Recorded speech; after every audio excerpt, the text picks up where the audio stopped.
ਵਾਹਿਗੁਰੂ ਜੀ ਕਾ ਖਾਲਸਾ ਵਾਹਿਗੁਰੂ जी की फतेह। सत श्री अकाल, नमो बुद्धाय। जम्मू निवासी साथियों, अस्सलाम वालेकुम साथियों। और वॉइस ऑफ मानवता न्यूज़ चैनल पर हम चलाते हैं सच्चाई और ईमानदारी की बातें। और आप सभी जानते हैं कि वॉइस ऑफ मानवता एक वर्ल्ड के अंदर ऐसा टीवी चैनल है जो सच्ची और ईमानदारी की बात करता है और वक्त के हिसाब से ही जो बात करने की कोशिश करते हैं। जिस वक्त का जो टाइम होता है उस वक्त जो मतलब जिस बात का जो टाइम होता है उस वक्त उसको बोलने की कोशिश करते हैं। आप देखते हैं इसमें कि जो आज चल रहा है सारा कुछ, तो इसमें हम बात करेंगे, आज मुद्दे की बात कर रहे हैं। हमारा जो हर हफ्ते में प्रोग्राम होता है जो आज की मुलाकात जिंदे लोगों के साथ, लेकिन वो किसी कारण से लाइव नहीं हो पाया और बहुत सारे लोग जुड़ने चाह रहे थे लेकिन नहीं जुड़ पाए। लेकिन हमने लाइव आकर आप सभी के साथ बात करने की कोशिश कर रहे हैं। आज के दिन जो है 6 दिसंबर है और 6 दिसंबर को ही बाबरी मस्जिद गिराई थी। और बाबरी मस्जिद का जो है इन्होंने शैतानों ने जो उसमें गिराने की कोशिश गिराई है, वो जो नकली हिंदू थे वो तो पकड़े गए और जो असली थे वो वहाँ से निकल कर भाग गए या जमानत हो गई उनकी, ऐसा देखने में आ रहा है। और जो अदालतों ने भी उनको माफ़ कर दिया, लेकिन अदालत या सुप्रीम कोर्ट है या जो भी है माफ़ कर दे, लेकिन ज़िंदगी में याद रखें कि उनके जो अंदर से जो उनको एक सड़न होती है उनके अंदर, जो उन्होंने गलत काम कर रखा है, उनको कभी अपनी गलतियां माफ़ नहीं करेंगे। तो उसमें हम बात करेंगे आज के 6 दिसंबर को ही बाबरी मस्जिद क्यों गिराई है। ऐसा इतिहास आ रहा है, चला पैसे पहले से चला आ रहा है इतिहास के। हमारे साथ में उमा शंकर जी जुड़ना चाहते हैं, देखते क्या बात करते हैं। उमा शंकर जी, मैंने तो आप एक्सेप्ट कर लेते हैं तो अच्छी बात है। बात के इसमें 6 दिसंबर को ही शैतानों ने बाबरी मस्जिद क्यों गिराई। तो उमा शंकर जी, आपका वॉइस ऑफ मानवता न्यूज़ चैनल पर बहुत बहुत स्वागत है। सत श्री अकाल जी। बहुत बहुत धन्यवाद सर आपका। जी शुक्रिया आपका भी। इसमें बात कर रहे हैं कि ये बाबरी, आज दो चीज हमारे लिए मेन है, मेन मुद्दे की बात है। तो आज के दिन ही शैतानों द्वारा ये मस्जिद गिराई गई है, बाबरी मस्जिद। इसके पीछे आप क्या षड्यंत्र समझते हैं? 6 दिसंबर को ही क्यों गिराई गई? ये आगे पीछे भी गिरा सकते थे उसको, क्या कारण रहा? सर इस बारे में मैं ये कहूँगा जी कि ब्राह्मणवादियों का ये बहुत बड़ा षड्यंत्र था। इसके पीछे एक तो बाबा साहब अम्बेडकर का जो संविधान निर्माता है भारत के, उनका परिनिर्वाण दिवस 6 दिसंबर को होता है। तो एक वो मुद्दा डाइवर्ट करने का था। एक दूसरा मुद्दा ये था कि जो उस समय आरक्षण का आंदोलन, ओबीसी को 52% आरक्षण देने का मामला था, उससे डाइवर्ट करने के लिए भी एक ये कारण था। इनके जो भी ये काम करते हैं उसके पीछे एक कारण नहीं होता, उसके पीछे मल्टीपल कारण होते हैं।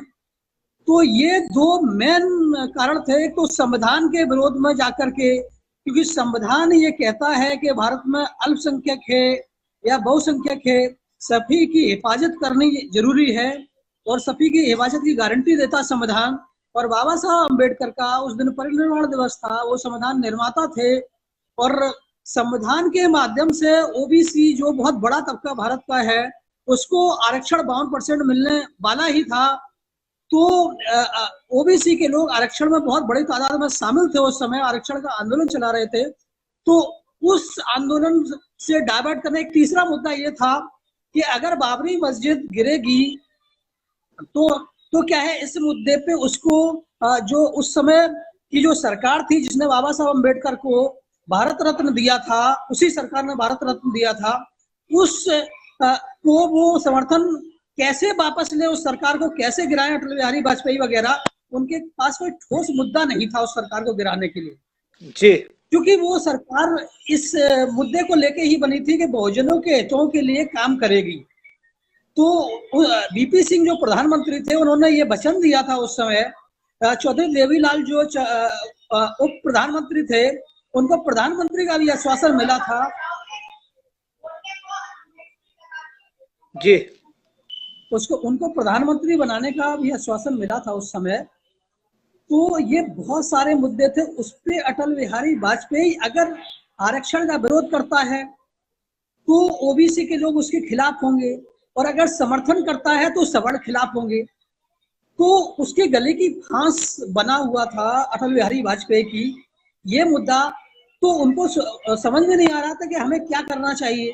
तो उन्होंने सोचा कि अगर मैं बाबरी मस्जिद गिरा देता हूं तो इससे क्या होगा कि जो ओबीसी के लोग आरक्षण का आंदोलन चला रहे हैं वो जी धर्म के बहाव में बह जाएंगे और आरक्षण का एक तो आंदोलन खत्म कर देंगे, दूसरी बात हिंदुइज्म में इन्वॉल्व हो जाएंगे। मुसलमान जो ओबीसी के मुद्दे को समर्थन कर रहे थे वो मुसलमान उसके विरोध में हो जाएंगे। तो ये आपस में तो लड़ाने का मुद्दा था, परिनिर्माण दिवस को भुलाने का मुद्दा था, और देश में अफरा तफरी मचाने का मुद्दा था, और उस सरकार को गिराने का मुद्दा था, जी और देवीलाल को प्रधानमंत्री न बनने देने का मुद्दा था, और ऐसे बहुत सारे मल्टीपल मुद्दे थे सर। तो ये तो मतलब शैतानों द्वारा जो बहुत सारे, शैतान क्यों बोलते हैं इनको, बहुत सारा हम सवाल नहीं करते शैतान, फिर हम उसका खुद ही जवाब दे देते हैं कई बार कि जो शैतान जो है ना अच्छे काम में टांग अड़ाते हैं, और जो मतलब गलत काम करने के लिए तैयार रहते हैं उनको, जो दूसरों को भीख में मतलब दान को भीख भीख भीख को दान करके खाते हैं, उनको हम शैतान बोलते हैं कि दूसरे के टुकड़ों पर पड़ने वाले ऐसे होते हैं। तो उनका दिमाग तो कहते हैं ना कि वो एक कहावत सुनी होगी आप सभी ने कि खाली दिमाग शैतान का, मतलब ऐसा बोलते हैं कि खाली बैठा इंसान तो शैतान का दिमाग हो जाता है। तो ये शैतान तो पहले ही है, और जब खाली बैठा था शैतान वाला दिमाग होता है। तो इसमें इसके बाद में क्या बताएं, जो अभी तक जो है ना सिस्टम चल रहा था, ये बाबरी मस्जिद के बारे में बात करते हैं। जैसे इसमें के डॉक्टर अम्बेडकर के बारे में तो थी बात, वो तो उन्होंने ये पहले बार नहीं इन्होंने किया ऐसा कि जिस दिन कोई बहुजनों का दिवस होता है उसी दिन ये कोई ना कोई टांग अड़ाने की कोशिश करते हैं, उसी दिन कुछ ना कुछ ज्यादा काम करते हैं जिसकी वजह से भूल जाए। जैसे भी पिछले जो उसमें साल जो है इसमें जो बाबरी मस्जिद का जो राम मंदिर का जो मसला है, उसी दिन जो पाकिस्तान के प्रधानमंत्री है उसने एक दरबार साहब जो वहाँ का जो एक करतारपुर कॉरिडोर खोलना था उसी दिन इन्होंने इसको जान करके उसी दिन फैसला सुनाया राम मंदिर का, ताकि उनका सिखों का ध्यान मतलब लोगों को ध्यान उधर जाए ना। तो ऐसा पहली बार नहीं किया इन्होंने, ये ऐसा चलता रहता है इनका लोगों को। तो इसमें बताएं कि जब जब ये जो गुनाहगार थे ये तो फंस, ये तो निकल के बाहर, लेकिन जो नकली हिंदू थे जिनको ST SC OBC कहते हैं वो तो फंसे रह गए वहां पर, वो तो जेलों में पड़े, सड़ रहे हैं, मर रहे हैं, गल रहे हैं। उनके बारे में क्या कहेंगे आप, उनको उनके बारे में ऐसा क्यों सोचा इन्होंने? सर मैं उसमें ये कहना चाहूंगा कि वो जो प्लानिंग बनाते हैं, अभी हमारे जो SC ST OBC Sikh Lingayat Buddhist उनमें से कुछ ही लोगों को इस बात की समझ है कि ब्राह्मण किस तरह से प्लान बना करके गुमराह करके हमारे लोगों को इस्तेमाल करते हैं और अपना जो षड्यंत्र है उसको कामयाब करते हैं। वो कभी भी अपने लोगों के माध्यम से षड्यंत्र को कामयाब नहीं कर सकते हैं। वो हमारे लोगों का इस्तेमाल करके ही अपने षड्यंत्र को अंजाम देते हैं और अपने षड्यंत्र को कामयाब करते हैं। तो ये जितना भी तबका था, जो अगर आपने गुजरात दंगों की रिपोर्ट पढ़ी होगी तो गुजरात दंगों की रिपोर्ट में जो मरने वाले थे वो SC ST OBC और मुस्लिम ही मरने वाले थे। ब्राह्मण तो दंगा भड़का के भाग गए थे, में केवल 2 ब्राह्मण ही मरे थे पूरे दंगे में। ऐसे ही बाबरी मस्जिद का जो मसला है, बाबरी मस्जिद में जितने भी लोग मरे, शहीद हुए या घायल हुए या विकलांग हुए, वो सब जो मूल निवासी बहुजन लोग थे, उसके अलावा कोई नहीं था। इक्का दुक्का कोई ब्राह्मण घायल हुआ हो तो हुआ। दूसरी बात कि कोर्ट के माध्यम से जो उनमें फंस भी गए थे, जो ब्राह्मणवादी लोग फंस गए थे कोर्ट के माध्यम, जो कानून के दायरे में आ गए थे, उनको कोर्ट ने बचाने का काम किया। तो मैं एक बात इस पर बहुत अहम बात कहना चाहता हूँ जी कि जो सुप्रीम कोर्ट है, संविधान है, अभी संविधान तो बहुत अच्छा है, संविधान हमारे फेवर में है, गरीब मजलूमों के फेवर में है, अल्पसंख्यक के फेवर में है, मगर जो षड्यंत्रकारी लोग हैं वो संविधान को ऑपरेट कर रहे हैं। तो वो संविधान को इस तरह से ऑपरेट कर रहे हैं कि वो अपने लोगों को संविधान के माध्यम से बचाने का काम करते हैं और हमारे लोगों को संविधान के माध्यम से फंसाने का काम करते हैं। ये मेन मुद्दा है। हमारे लोग ये बात समझ नहीं पा रहे हैं कि संवैधानिक तरीके से ही वो हमारे लोगों को फंसा देते हैं और संवैधानिक तरीके से ही अपने लोगों को बचा देते हैं। जी, तो इसमें इसमें क्या ये मतलब बहुत अहम कड़ी है, जब तक हम लोग ये बात नहीं समझेंगे कि जैसे जैसे मतलब वो एक क्राइम हुआ, मान लो बाबरी मस्जिद गिरी है, तो बाबरी मस्जिद में जो SC ST OBC के लोग थे उसके खिलाफ जो चार्जशीट दाखिल हुई, उस चार्जशीट में हमारे जो मूल निवासी बहुजन समाज के लोग थे उन पे चार्जशीट में सभी तथ्यों को जो है अच्छे से खोजबीन के उन पे चार्जशीट अच्छे से लागू कर दिया गया, और जो ब्राह्मणवादी लोग थे उनकी चार्जशीट में उनके तथ्यों को गायब कर दिया गया। मतलब शैतानियत, हर जगह शैतानियत फैलाते हैं। हाँ, तो असली असली चीज यही है कि वो हमारे लोगों के खिलाफ एक तो जब जो आतंकवादी घटनाएं जिनको वो बोलते हैं, जो सिखों को 1984 के बाद जो चला था ये मामला, सिखों के सिख उसमें नहीं थे, उसमें ब्राह्मणवादी ही ऑपरेट कर रहे थे, वो सारे मामले को ब्राह्मणवादी ही उसमें फंसा रहे थे लोगों को। सिखों को तो बड़े तादाद में उसमें भी कत्लेआम किया गया था, उसमें लगा करके सिखों को अलग अलग थानों में अलग अलग जेलों में उनको किस तरह से मारा गया था, ये मीडिया अखबार का और जुडिशियरी का मिश्रित प्लान था, सिखों को बदनाम कर करके। अभी भी ये जो किसान आंदोलन चल रहा है, क्योंकि सिखों को समझ में आ रहा, सिख के बुद्धिमान लोग हैं, उन, उन, वो उनको गुरु ने जो है वो समझदार बनाया, तो वो समझदारी के कारण से सिख समझ रहे हैं कि इस कृषि कानून का वो क्या मुश्किल में डालेगा, हमें किस तरह से खत्म करेगा इसे। अभी वो बोल रहे हैं खालिस्तानी है, वो इनका ये पैड वर्ड है। जैसे हम शेड्यूल कास्ट के लोग अगर आंदोलन करें तो इनको नक्सली बोल दो, सिख आंदोलन करें इनको खालिस्तानी बोल दो, मुसलमान आंदोलन करें इनको आतंकवादी बोल दो, और जैसे विद्यार्थी आंदोलन करें टुकड़े टुकड़े गैंग बोल दो, हराम की खाने वाले बोल दो, मुफ्त की रोटी तोड़ने वाले, मुफ्त की शिक्षा लेने वाले बोल दो। तो इनके मीडिया के इनके लोगों के ये शब्द, इसमें अगर हम ध्यान रखेंगे तो ये शब्द रिपीट करते हैं बार बार, तो इस शब्दावली को हमें नोट कर लेना चाहिए।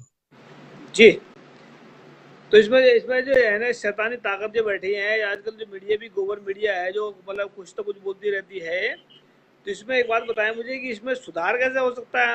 जो मतलब एक सुधार करना चाहते हैं लोग, इसके षड्यंत्र से समझना चाहते हैं, षड्यंत्र को समझ के आगे बढ़ना चाहते हैं लोग, तो कैसे समझ के आगे बढ़ेंगे लोग?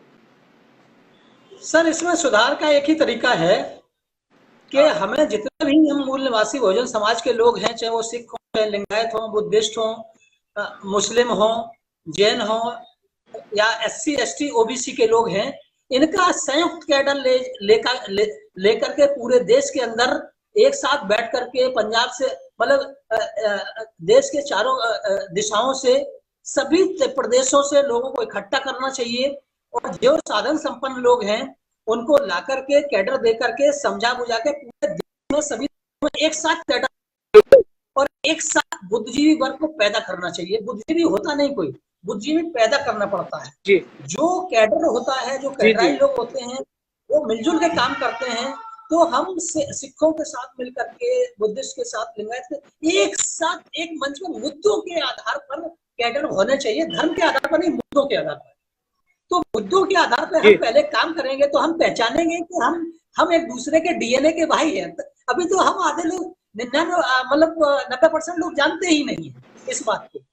तो पहले हमें एक साथ लाना पड़ेगा, सब लोगों को एक साथ बैठना पड़ेगा, बैठ करके अभियान चलाना पड़ेगा इनके खिलाफ, इनकी जो बदमाशी को सबके बीच में रखना पड़ेगा। ये काम बुद्धिजीवी तबका ही कर सकता है, बुद्धिजीवी तबका इसका प्लान बना सकता है, और जो साधारण तबका है वो इसका प्रचार कर सकता है। जी, इसमें मैं एक बात बताना चाहता हूँ सभी को कि भारत के जितने शूद्र, जिनको शूद्र बनाया है, जिनकी जन्म कुंडलियों में लिखा है कि राक्षस, और गण में लिखा, वर्ण में लिखा शूद्र, और राक्षस गण में लिखा राक्षस, और योनि में लिखा कुत्ता बिल्ली, ऐसे लिखा होगा, उनके लिए ब्राह्मण हर चीज उनके लिए ब्राह्मणों की खतरनाक है।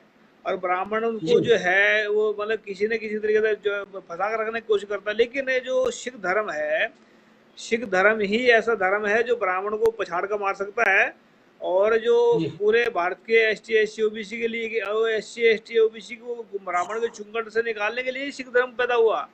इस बात को थोड़ा समझे, वो समझते नहीं लोग बाग इसको।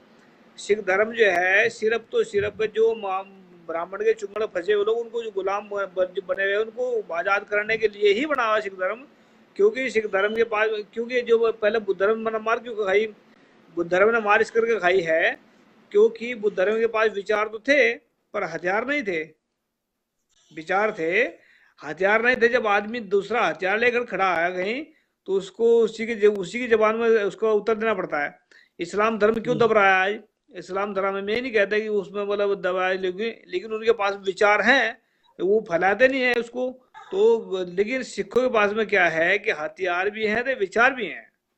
दोनों चीज ही ये ब्राह्मण को डिफाइन मतलब कर सकती है, क्योंकि ब्राह्मणों के पास में विचार है झूठे और हथियार है उनके पास में। तो इसको जो है, अगर सिख धर्म अगर पूरे भारत में फैल जाता है तो ब्राह्मण तो हवा मार कर निकल जाएगा, ऐसे इसमें उड़ जाएगा इसमें। तो मैं रिक्वेस्ट करता हूँ पूरे भारत के जो जिनको शूद्र बनाया है एसटी एससी ओबीसी के लोगों को, कि सिख धर्म की तरफ देंगे, उसका ज्ञान लेकर बाढ़ अपना रोकने नहीं रोकने अलग बात है, लेकिन ज्ञान तो ले सकते हैं ना। मानसिक तौर से आदमी अगर आजाद हो जाता है तो बहुत कुछ इसमें निकल सकता है इसकी चुंगड़ ब्राह्मण की। क्या कहना चाहते हैं इसके ऊपर आप, उमाशंकर सर, जी? मुझे इसमें कोई जो है ऐतराज नहीं है, बल्कि सिख धर्म भी हमारा धर्म है, हमारे गुरु हैं, उन्हीं का धर्म है। जो इस्लाम में बातें कही गई हैं, अगर वो बातों को भी फॉलो, लेकिन असली बात यह है ना कि सिख अगर सिखों के बीच में ही जागृति फैलाते हैं तो बढ़ने वाला नहीं है। जी, सिख अगर सिखों के बीच में ही जागृति फैलाते हैं तो वो बढ़ने वाला नहीं है। सिखों को शेड्यूल कास्ट के बीच में, ओबीसी के बीच में आकर के आना पड़ेगा, वहां पे अपना विचार रखना पड़ेगा। जब वो विचार, क्योंकि ये सिखिज्म भी जो है वो बुद्धिमत्ता का धर्म है, हाँ। बुद्धि चलानी पड़ती है उसमें। ये कोई पूजा पाठ का धर्म नहीं है, इसमें बुद्धि को खोलना पड़ता है। दरअसल क्या, तो पंजाब के अंदर एक कहावत चली है कि हिंदी बोलना नहीं चाहिए, हिंदी में अगर प्रचार करेंगे आप तो यहाँ पर आरएसएस के बंदे बन जाएंगे। ऐसा ऐसा झूठ फैला रखे हैं आज पंजाब के अंदर पूरा। वो हिंदी बोल ही नहीं सकते, पंजाबी हैं बहुत सारे, कहते हैं कि पंजाब अब सिख सरदारों को हिंदी बोलते हैं, ऐसा बोलते हैं। भाई अगर हम सही काम कर रहे हैं तो हिंदी बोले, उर्दू बोले, जेडी जो मर्जी सब लैंग्वेज बोले, अच्छा बोले उसकी मतलब। अगर इंग्लिश में बोल सकते हैं तो इंग्लिश बोले, जो सी मर्जी लैंग्वेज में बोल सकते हैं, लेकिन अच्छाई को फैलाने के लिए किसी भी लैंग्वेज का इस्तेमाल कर सकते हैं हम। ऐसा है, एक प्लेटफॉर्म बना के, कॉमन प्लेटफॉर्म बना करके, उसमें उसमें इस्लाम के लोग भी अपनी बात रखें, उसमें सिखों के लोग भी, सिख भी अपनी बात रखें, उसमें बुद्धिस्ट भी अपनी। कॉमन प्लेटफॉर्म पर जब बात रखी जाएगी, एक साथ बैठेंगे, एक साथ सब मिलेंगे तो भाईचारा पैदा हो जाएगा। अभी भाईचारा इसके लिए पैदा होने से क्या है कि जी एक दूसरे का सम्मान करेंगे, एक दूसरे का सहयोग करेंगे, उसी से विचारधारा फैलती है। जी, आने वाले वक्त में हम जो है एक विश्व धर्म सम्मेलन हर महीने के दूसरे 6 महीने के बाद में करा करेंगे। उसमें सभी धर्म के लोगों को लेंगे और उनके जो धार्मिक लोग हैं उनकी परीक्षा भी लेंगे हम, क्योंकि धार्मिक लोग ही बिगड़े हुए हैं आजकल। और जो मुझे ऐसा लग रहा है कि पूरे वर्ल्ड के अंदर जो फैला हुआ है, जो आज जो नफरत फैली है पूरे वर्ल्ड के अंदर, जो आज बेचैन है लोग, जो जैसे भारत की बात की हमने कि जो ब्राह्मण बेचैन है, ब्राह्मण क्यों बेचैन है? क्योंकि उसके पास सच है नहीं है, तो झूठ झूठ उसके अंदर भरा हुआ है, तो वो झूठ फैलाता है लोगों को, तो परेशान, खुद भी परेशान होता है, दूसरों को परेशान करता है। तो आज की डेट में जो है जितने धार्मिक लोग हैं इनकी वजह से, और जो नास्तिक लोग हैं, मेरा अपना खुद का मानना ऐसा है कि आज के जी धार्मिक और नास्तिक लोगों ने, इनकी वजह से जी पूरे नफरत फैली है पूरे वर्ल्ड के अंदर। क्योंकि धार्मिक लोग जो जो अपने आप को धार्मिक आधे तो चोर डाकू लुटेरे हैं आधे आधे से ज्यादा। इसमें तकरीबन 90% तो चोर और डाकू लुटेरे इसमें धर्म के कपड़े पाकर बैठे हैं, उनको धर्म का पता ही नहीं है। जो दूसरे धार्मिक धार्मिक लोग हैं उन्होंने धर्म को सही नहीं फैला, क्योंकि उन्होंने अगर सही फैला देता है तो नास्तिक लोग जो है वो छोड़कर नहीं जाते धर्म को। नास्तिकों ने धर्म को समझा ही नहीं है, नास्तिकों ने धर्म को समझा ही नहीं। अगर सच और ईमानदारी को हम धर्म बताएंगे तो कौन सा आदमी दुनिया के अंदर है जो छोड़ सकता है, उसको बताएं। मैं सच। इसमें एक बात कह रहा हूँ, असल में लोगों को धर्म की परिभाषा नहीं मालूम है, लोग धर्म को समझते नहीं है, लोग धर्म को जानते भी नहीं है। जो मैंने गुरु का विचार जितना भी मेरे समझ में आया है, गुरु ने एक समानता, स्वतंत्रता, बंधुता और भाईचारे का विचार फैलाया है। वो एक वैचारिकता है, वो एक समृद्धि का विचार है, वो तोड़ने का विचार नहीं, जोड़ने का विचार है, वो लोगों को बुद्धिमान बनाने का विचार है, दुनिया दुनिया में मजलूमों की मदद करने का विचार है। यही बुद्ध का विचार है, जो गुरु का विचार है वही बुद्ध का विचार है, तो वही इस्लाम का भी असली विचार है। तो हमारे विचार अलग अलग नहीं है, तो हम लोग जिनके विचार अलग नहीं है, जो मजलूमों की मदद करने के लिए जो भी विचार फैले, सभी, ये बात सभी का कॉमन है कि बुद्धिज्म का टकराव ब्राह्मणों के साथ हुआ, अभी सिखिज्म का टकराव ब्राह्मणों के साथ है, इस्लाम का टकराव ब्राह्मणों के साथ है, ठीक है, लेकिन इस्लाम का टकराव बुद्धिज्म के साथ नहीं है, सिखिज्म का टकराव बुद्धिज्म के साथ नहीं है। तो इसका मतलब ये निष्कर्ष निकलता है कि चूंकि हम लोग एक दूसरे के साथ सहयोग नहीं बैठे, हमने एक दूसरे ज्यादा मंथन नहीं किया एक दूसरे के साथ बैठ करके, इसलिए हम कमजोर पड़ गए। अभी एक दूसरे के साथ बैठ के मंथन करेंगे। मुझे इस्लाम का विचार भी वही लगता है, इस्लाम एक विचारधारा है जो समानता की विचारधारा है, सिखिज्म भी विचारधारा। तो हम सभी लोग एक प्लेटफॉर्म पे आकर के, जो बुद्धिजीवी लोग हैं, बुद्धिजीवी लोग प्लान बना करके अगर पूरे भारत में काम करेंगे तो ज्यादा समय नहीं लगेगा। सिखों की एक बहुत बड़ी बात है जो गुरु ने सिखाई है, और सिखों ने उसमें बहुत बड़ी तादाद में अमल किया है कि कुछ भी आपदा आती है, सिख उसमें अपना तन मन धन से, समय, श्रम, बुद्धि, पैसा, हुनर सब कुछ लगाते। वो ये नहीं देखते कौन से धर्म का ये मजलूम आदमी है, किस मजहब का है, वो सिर्फ सेवा का, सिखिज्म तो सेवा का धर्म है, मजलूमियत से निकालने का धर्म है। तो हम लोग शेड्यूल कास्ट के जो अभी बुद्धिजीवी वर्ग जितना भी है, उसको इस पर विवाद नहीं है। वो सिखिज्म का बिल्कुल उसी तरह से सम्मान कर रहा है, इस्लाम का उसी तरह से सम्मान कर रहा है जिस तरह से वो बुद्धिज्म का कर रहा है। तो हमें तो ये अपना धर्म, अपना विचार लगता है। गुरु की बाणी हमारी अपनी बाणी है।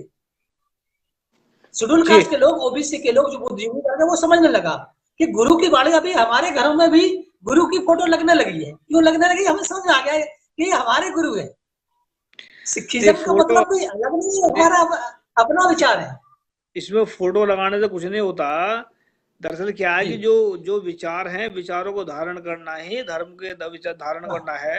और दूसरी बात हम बताना चाह रहे हैं कि जो उसमें जो ब्राह्मण है, भारत के जो विदेशी ब्राह्मण कहते हैं, जो भारत में रह रहे हैं, वो मतलब किराए के रह रहे हैं या जबरदस्ती रह रहे हैं, ये धार्मिक हो ही नहीं सकते, क्योंकि जो इंसान धार्मिक होगा वो जात पात को नहीं मानता, और जो जात पात को मानता वो धार्मिक नहीं होता। तो ये जो जात पात के कीड़े हैं, ये अंदर फंसा हुआ है। तो आज हम डॉक्टर अम्बेडकर के, अगर उनको थोड़ा मतलब डॉक्टर अम्बेडकर के जिनको भुला कर, मतलब उसको भुलाने के लिए ये बाबरी मस्जिद का षड्यंत्र किया है, ये धार्मिक इंसान नहीं कर सकता, क्योंकि धार्मिक इंसान कभी भी बेगुनाहों के ऊपर या धार्मिक स्थल के ऊपर कभी वार नहीं करता। सिखों का बड़ा इतिहास रहा है, पूरे वर्ल्ड के अंदर जो है, पूरे छाया हुआ इतिहास की, इन्होंने कभी किसी धार्मिक स्थान पर हमला नहीं किया और ना ही किसी को बेगुनाह को मारा। अगर किसी को टक्कर दी है तो जुल्म को दी है, और चाहे जुल्म करने वाला मुसलमान है या कोई है, या आज के हिंदुत्व है या आरएसएस है, जो भी है, या आतंकी ग्रुप है, इसको हाथ उखाड़ कर फेंके हैं। और किसान आंदोलन चल रहा है, तो इसमें जो है सभी इनका ये षड्यंत्र है, इनको कामयाब होने नहीं देंगे। और बहुत जल्दी इसमें कुछ ना कुछ ऐसा राज तब्दीली होगा भारत के अंदर, जिसकी वजह से भारत के अंदर शांति आएगी, सुख शांति आएगी। लेकिन ये कमाल की बात है, देखो ब्राह्मण जो है सिखों का भी दुश्मन है, मुसलमानों का भी दुश्मन है, SC को भी उसका दुश्मन है, क्रिश्चियनों का भी दुश्मन है, लिंगायत का भी दुश्मन है। मतलब दुश्मन हो तो ब्राह्मण के जैसा हो, वरना ना हो। तो ये दुश्मन इतना तकड़ा फंसा सामने, फिर भी नीचे गिरने का नाम नहीं लेता, इतने डट के खड़ा है, दुश्मनी पूरी करता है। लेकिन एक बस इतना एक कमी है उसके अंदर, बस पीछे से वार करता है। अगर सामने से वार करे तो क्या मजा है दुश्मनी करने में। तो सिखों के साथ में दुश्मनी टक्कर ली है, तो सिखों ने जिसके साथ दुश्मनी का टक्कर लिया उसको याद याद भगाया या उसका राज खत्म किया, तो इनका भी राज बहुत जल्दी खत्म होगा। तो अंत में क्या कहना चाहते हैं भाई साहब? मैं अंत में ये बात कहना चाहता हूँ कि देखिए, अभी एक बहुत लेटेस्ट में जो किसान आंदोलन चल रहा है, आप देख रहे हो, उसमें आरएसएस कोई सेवा नहीं दे रहा है। उसमें हिंदू युवा वाहिनी कोई सेवा नहीं दे रही है, उसमें जो दुर्गा वाहिनी कोई सेवा नहीं दे रही है, विश्व हिंदू परिषद कोई सेवा नहीं दे रहा है, सहयोग भी नहीं कर रहा है। तो ये समझ जाना चाहिए कि भारत में दो तरह के आंदोलन, भारत में एक आंदोलन ब्राह्मणों का आंदोलन अब खुलेआम हो गया है, एक आंदोलन देखिए जो ये किसान आंदोलन इस समय चल रहा है, तो किसान आंदोलन में पंजाब से क्यों शुरू हुआ? पंजाब से इसलिए शुरू हुआ कि मूल निवासी बहुजनों का जो पंजाब है वो एक सिरमौर है भारत का। पंजाब जो मूल निवासी बहुजनों का सिरमौर है, और पंजाब में बुद्धिजीवी लोग हैं, किसी भी समस्या को, अब ये समस्या ये खत्म करने का, पहले तो उन्होंने आतंकवाद के नाम पे सिखों को बदनाम किया, अब वो एक कृषि बिल लेके आए थे, जो मूल निवासी बहुजन समाज के लोग हैं उनको उनकी जमीनों को हड़पने का, उनके उनको जो गुलाम बनाने का ये इनका षड्यंत्र था। आरक्षण खत्म किया, अब इसके आरक्षण खत्म कब किया, अब इसके बाद ये खत्म, खेती जो उनके पास थोड़ी बहुत है इसको पैरालाइज कर देंगे और उसको संविधान के माध्यम से इस तरह से ऑपरेट करेंगे कि यही कानून ब्राह्मणवादियों पे ऑपरेट नहीं होगा, यही कानून मूल निवासियों पे ऑपरेट हो जाएगा। जो मैंने पहले बात कही थी कि वो इस तरह से संविधान को ऑपरेट करते हैं कि अपने लोगों को उसी हथियार से बचा देते हैं और जो अपने सामने वालों को उसी हथियार से सर कलम कर देते हैं जी। तो ये हथियार है जी, बहुत जल्दी इसमें बहुजनों का राज होगा भारत के अंदर। इसमें 2025 में काफी वो आएगा और इसमें बेगमपुरा राष्ट्र, हम एक राष्ट्र सामने खड़ा करने वाले बहुत जल्दी, जिसका मकसद ही होगा जात पात को खत्म और बहुजनों का राज बहुजनों के हाथ में आ जाए। बस इस जो फिर उसके बाद में कई हजार साल तक यहाँ पर मनवाद पैर फड़फड़ाएगा, पर नहीं फड़फड़ाएगा, और ऐसा राज करेंगे जिसको सोने की चिड़िया नहीं, इसको हम सोने के बाज बनाएंगे, ताकि कोई विदेशी परिंदा अगर यहाँ पर ना फड़फड़ा सके। और इनको तबेलाने के लिए खोलेंगे जो मनवादी है, ये जो तबेले कहते हैं कि गाय का मूत्र है और ये हमारे पवित्र है, तो आप तबेले में रहें, खाएं पिए ऐश करें, जो पिए भी हैं उसको भी खाएं, तो क्योंकि आपको लोग तो उसको पवित्र मानते हैं, तो इसका स्वाद लें, दिन रात स्वाद लें। हम तो कह नहीं सकते, लेकिन ऐसा अगर करेंगे तो इनका जीवन सुधर जाएगा, स्वर्ग में चले जाएंगे सीधे। तो हम चाहते हैं कि ध्यान रखें अपने त्योहारों को, जैसे बाबरी मस्जिद को गिराया उन्होंने, तो इसी दिन उन्होंने डॉक्टर अम्बेडकर का भी दिन को उसको भुलाने की कोशिश की, तो आने वाले वक्त में ऐसे कर सकते हैं। तो याद रखें, अपने दिनों को याद रखें और अपने महापुरुषों की बातों को याद रखें, आगे बढ़ाएं। तो उमा शंकर जी, आपका धन्यवाद जुड़ने के लिए, शुक्रिया आपका, थैंक यू आपका। आपने मुझे समय दिया अपने चैनल पे, इसके लिए भी मैं भी आपका बहुत बहुत धन्यवाद ज्ञापन करता हूँ। जय भीम, जय मूल निवासी, वाहिगुरु जी का खालसा, वाहिगुरु जी की फतेह। वाहिगुरु जी का खालसा, वाहिगुरु जी की फतेह। तो साथियों, हमारे साथ उमा शंकर जुड़े थे और काफी बातें हुई इसमें, और वॉइस ऑफ मानवता उठाता रहेगा सबकी आवाज। हम तो हम ये नहीं कहते किसी को कि कौन गलत कौन सही है, लेकिन याद रखें कि सच और ईमानदारी पर जब आदमी चलता है तो इससे इंसान विद्वान और महान बन जाता है। झूठ और बेईमानी पर चलता है तो महामूर्ख और हैवान बन जाता है। तो अगर ब्राह्मण भारत की सुधरना चाहते हैं, हम ये नहीं कहते भी कोई कहाँ पर क्या करना चाहता है, लेकिन थोड़ा अपने अंदर अहंकार छोड़ करके, अपने अपने अपने अंदर अहंकार ये छोड़ करके, मैं देवता हूँ, मैं ये हूँ, मैं वो हूँ, ये इस बात को छोड़ दें, तभी सुधार हो सकता है। नहीं तो कभी जिंदगी में 50,000 मतलब 5,000 साल से क्या कर रहे हैं, कभी सुधार होने का चांस है नहीं इनमें, ना ही होगा। अगर जिंदगी में याद रखें, जात पात के अंदर फंसे रहेंगे और या एक फंसे रहेंगे कि मैं देवता हूँ, मैं ही सब कुछ हूँ, मैं यहाँ का सर्वश्रेष्ठ हूँ, अगर ऐसा मानते रहेंगे तो जिंदगी में कभी सुधार नहीं हो सकता। और हमने एक पीछे आर्टिकल लिखा था इसमें कि ब्राह्मणों के लिए सबसे ज्यादा खतरनाक जो जनेऊ है, जनेऊ जिसको पाते हैं ये धार्मिक चिन्ह मानते हैं, क्योंकि उससे नफरत और जिसमें एक घमंड निकलता है। घमंड ये सारी इच्छाएं जो अंदर की शक्तियां वो खा लेता है इंसान की। तो इस याद रखिए, अगर कोई सुधरना चाहता है, सच्चाई और ईमानदारी को अपनाएं और अपना जीवन को सफल करें और सुख शांति से जिए, और परम सुख भी अंदर ही है, सब कुछ अंदर ही है, अपने अंदर से पाए। थैंक यू सबका। और ये हमें इस बात का अभी हमें फख्र भी है, और हम इस बात को कहने में कोई ये नहीं करेंगे भी हम सच बोलते हैं और सच्चे लोगों को साथ में रखते हैं, चाहे वो किसी भी कम्युनिटी का है। तो सच्चे लोगों का, हमारे सच्चे लोगों की आवाज उठाने हमारा फर्ज है। तो आप भी वॉइस ऑफ मानवता साथ जुड़ सकते हैं। वॉइस ऑफ मानवता का पेज भी लाइक करें और यूट्यूब चैनल भी लाइक करें। तो थैंक यू सबका, सत श्री अकाल, अस्सलाम वालेकुम, वाहिगुरु जी का खालसा, वाहिगुरु जी।